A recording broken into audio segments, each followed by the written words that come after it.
Season 7 of the finals has brought us a lot of good times. So many cool things have been added. Yeah, a lot of cool things. Everyone loves the heal infuser, right? Right, guys? Heal infuser definitely doesn't trample on anything else in the game. Like the heal beam, it's completely balanced, right? Like this gadget totally doesn't outweigh the specialization that's been with us since the beginning of the game. Right? No, but that was last season's problem. We have a lot more issues with this season. Wait a minute. Nothing's trampling on anything anymore? What? This is impossible. It's like the beginning of time that Embark adds things that tramples on other things and They even added an SMG to medium and it's still not outclassing the SMGs on light class? What is going on? The heavens have opened. The Embark gods. Robert, thank you so much. Oscar, I shall kiss your hand. Amazing work you've done today. Was this what I was expecting? Absolutely not. Pretty much everything they added wasn't what I was thinking they were going to add. With previous comments from Rob himself saying that they weren't planning on adding guns every season, kinda imply that they weren't going to add any in Season 8, the next season. They were wrong. They added 2 pretty thin weapons, alongside of nerfing some other fun weapons, at least in my opinion, down to the ground. Rest in peace, Pike. You will never be forgotten. This video here is just going to be an umbrella covering all of the main topics I have experienced or any of the issues I've noticed in Season 8. Everything else, like let's say specific weapons, the P90, dude, a beautiful pistol is definitely getting a video of its own, but that's going to be at a later date, so stay tuned for those ones. But to give you the spark notes of it, P90, it's a solid 7 out of 10. It doesn't outshine anything like I thought it would, especially with the light class. The AK does everything it does better, except with the magazine capacity and the hipfire. Everything else the AK does better in every way. Let's say you don't have the best aim, P90 is going to be great for you. It has a very minimal recoil, the hipfire is absurdly good, and you have plenty of ammo to spare in case you're missing some shots. BFR Titan over here is going to be one of the main reasons why I'm going to be playing heavy and heavy only this season. This thing, even though it's the most punishing weapon to use in the game, I mean, I don't even think it's just in my opinion. This thing has the worst reload. It's worse than the model. It's worse than any other shotgun. It is absolutely atrocious. But that's what makes it kind of balanced in a way. If this thing was a magazine reload like the regular revolver on the medium class, this thing would be so absurdly overpowered, it's not even funny. This thing has no one-shot capabilities to lights like the sniper does, but it's pretty close. Overall, this thing is extremely high risk, extremely high reward. If you can hit those headshots, you are golden. You're going to be having a lot of fun like I've been having with this beautiful masterpiece of a weapon here. But you know what else would be pretty awesome? You guys liking and subbing. It would mean the world, dude. The goal is 600 subs by the end of this month. The goals are high, and we will make them, I believe. Another change that I am in agree with, but it kind of sucks overall because I've been using the DMAT a lot. It got rid of one of its charges, made it more of like a translucent, pretty much opaque opening, to when you're dematting a wall, it goes to like this light blue opaque.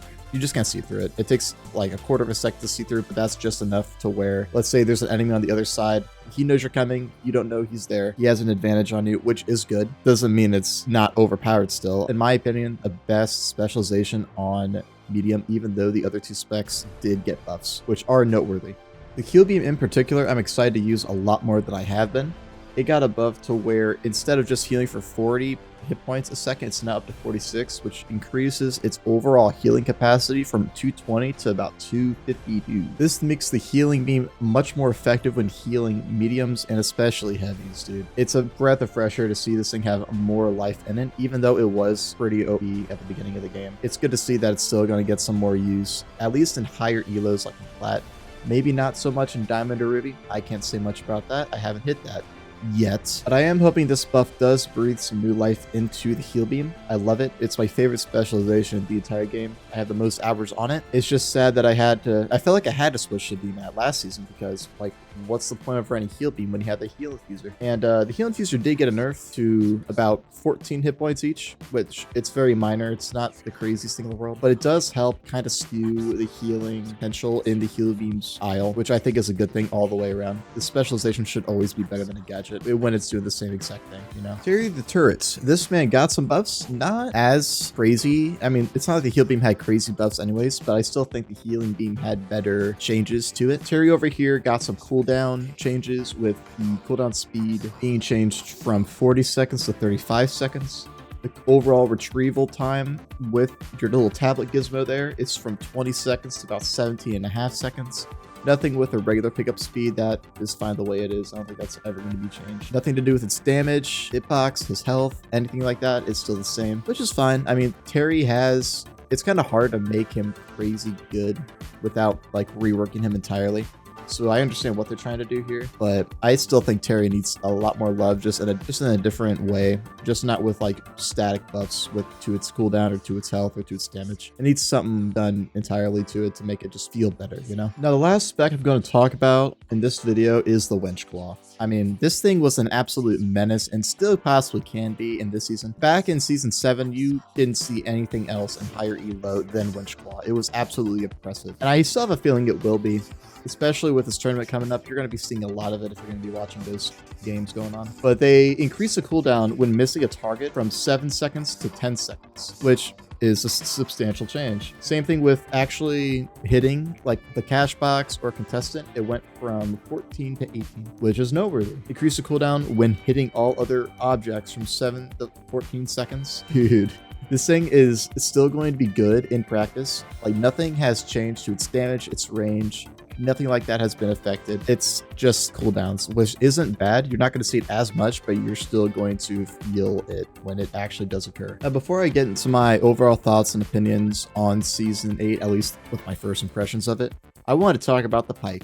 I use the Pike a lot. I like it a lot, and I still think I will use it when I do play medium on occasion. The damage has been decreased from 50 to 48, which isn't the way I would have gone about it, but I'll get into that in a minute. They also decreased the fall-off minimum range from 45 meters to 40 meters. That's perfectly okay, in my opinion. Same thing with the damage fall-off multiplier being increased a slight amount. I don't think you're going to feel it as much as you think you would. It's going to be there, but it's not going to be a crazy amount of damage. You're only really going to feel it if you're shooting super far away over the previous fall-off range. Like, if you're shooting over 45 meters, you're going to feel it a little bit more, but not if you're shooting within that, because the base damage being decreased is going to overpower the fall-off multiplier. The way I would have gone about nerfing this guy isn't with a damage decrease. It'd be with like a fire rate increase, and maybe even a recoil increase as well. I still think the Pike wasn't OP. Just in the right hands, it could be extremely oppressive, which is why I feel like fire rate, crank that baby up in the opposite direction. If this thing had a lowered fire rate and increased recoil, this thing it'd be a lot harder to control, and it'd actually give that 50, 75 damage more of a reason to actually be there, instead of just giving it a pretty moderate amount of recoil and a solid fire rate. If those two changes were implemented, I would rather take that over the 50 base damage instead of the 48. Now, the introduction to the kill cam is good.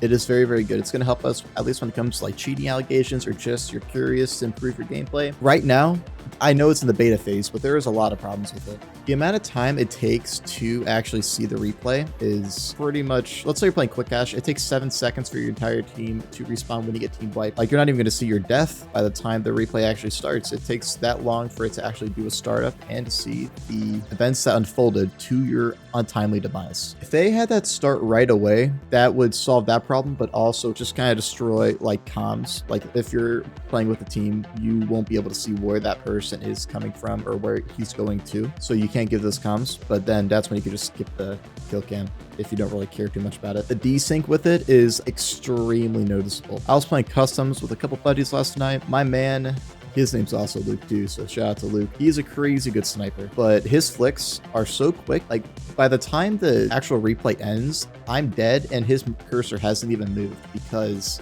the desync is so absurdly high. It's kind of hard to say, oh man, this guy is cheating, even though you can't really tell. Like, I guess you could tell by like if it's ups or like aimbot, but you could tell that before the kill cam ends. I just think the desync overall in the finals is so atrocious that it needs to be one of its main priorities. The devs need to fix that thing. Like, they need to fix the servers. I know it's under a lot of strain, but it's noticeable compared to other games. It really is. Now, I have noticed a couple minor bugs. They haven't really been the most game-breaking thing in the world, mostly to do with like the menu. After you die, after you skip the replay, when you press J, at least with mouse and keyboard, when you press J to look at your loadout and then you like alt tab, like I do that a lot. I have a second monitor, switch music, YouTube, whatever. The cursor doesn't actually like show up again, even though it's still on that screen. You're no longer tapped out. It's still like just chilling there. As someone who just alt tabs a lot in video games, that is affecting me a tiny bit. It's annoying me. I keep finding myself pressing escape instead of J to close the loadout screen. I don't know if that is just me being me or if that was a change. I don't know. It doesn't doesn't really matter. I'll adjust like I always do because I am just that cool. Some audio bugs, some visual bugs that are going to get ironed out. That always happens with a big patch. I don't want to call the devs lazy because they are making a banger game, but there are some things that are just kind of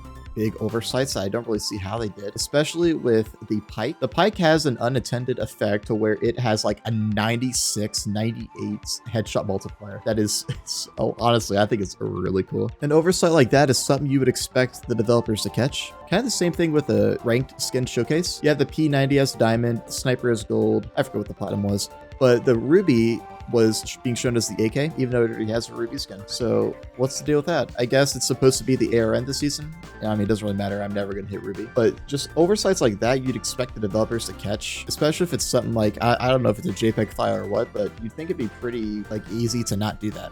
But I don't know. I'm just a doofus spouting my opinions on the internet, so I don't really know how that all works. And I mean, just let me know how it does work, just so I can be more informed, or not gonna like to be. Just things like that, just kind of, it doesn't really irk me the wrong way. It just makes me confused on how they didn't see it in the first place. Overall, though, the first impressions of the season are a lot of fun. I'm assuming it's gonna die down, of course. The hype's gonna go down. The bugs are going to be ironed out, but more are also gonna be found. So it's gonna be a rocky road, just like it is every season. But overall, I'm having a lot of fun. BFR Titan, big thumbs up. P90, more playtime, but still a thumbs up. I'm loving this a lot. Like always, let me know your guys' thoughts on the season as a whole.